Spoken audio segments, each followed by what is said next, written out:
folks, welcome to yet another delicious DSG TV. So the question came in, and I'm going to paraphrase the question here a little bit, but here's a great question that came in, and here's basically what it said. And this came from a lot of different people, but I like what Jamie said. Jamie said, you know, David, how do I sell online? So how do I sell to people online without being that scammy jerk face, if you will, that has, like, you know, the super hypey copy, and when you Google them, you can't find out any information or anything like that. So we're gonna tackle that today because this is such an interesting subject for me, because you know how it is on the internet. Like, there's people that are, you know, awesome, and people that are what's another term for them? Not so awesome, right? And a lot of it comes down to the style of how someone sells, right? Like, is someone super pushy when they're pushing their new course, product, coaching program, software, or are they not super pushy, right? And that's really what it comes down to, because, you know, there's sales where you feel like you're getting scammed, and there's sales where you feel like you're getting an amazing deal. So what's the difference between those two? Well, a lot of it is an approach like that, you know, meaning like how you actually write the copy, how you actually promote it, all that kind of stuff. But I want to talk about a bigger issue here that kind of solves this problem. And this is this little bell curve on my very, very scientific chart here that we have going on. And I want to show you this little bell curve and kind of explain what's going on here. This is hype right here, and this is brand right here. So what do we mean by hype? Hype, we mean, is those super hypey sales pages, the promises that, you know, the product is gonna, you know, cure cancer, all these kind of very, very hypey tactics. We call those scammy on the internet, right? Brand is how you build your brand. So what I mean by that is, are you offering amazing free content to people on a weekly basis? Are you building your list? Are you building a relationship with your list? Are you, you know, well known in your space? Are you quoted in publications? Are you seen at events? You know what I'm saying? Like, so this is the brand building thing.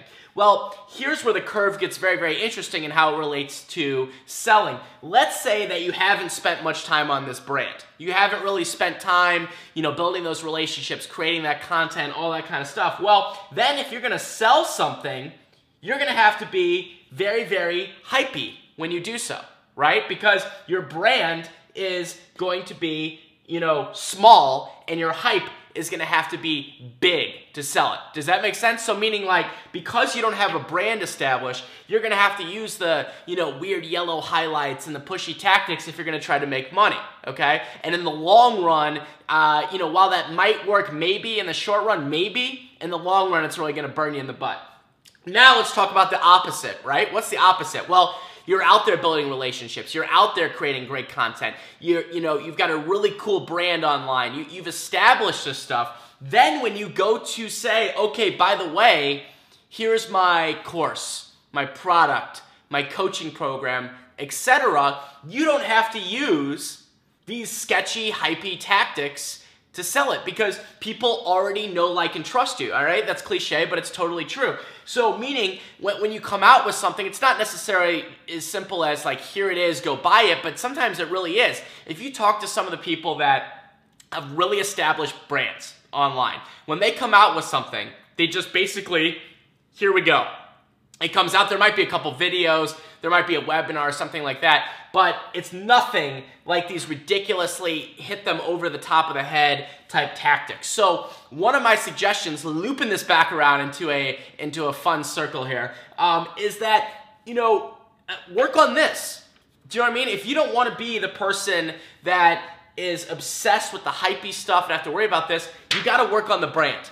You have to work on the brand, really, really hammering down who you're serving, you know, what the expertise is that you're selling to people if you're selling a how-to product or etc. And how can you spread amazing free content and build those relationships. Then when it's time to sell, boom, you're already all set up and you don't have to do any of those sleazeball, weirdball tactics. So that's the little curve here. And as always, want to hear your thoughts below on this. And I hope you enjoyed yet another DSG TV. I really don't think that during this entire episode, I took one breath. I'm not sure. So I might pass out here in a second, but I hope you enjoyed this. And also want to give a quick shout out to Lead Player. They allow me to do really cool stuff, like give this email box here in a second. And reminder, want to hear your comments below. And now here comes that delicious email box. You can sign up for the VIP email list.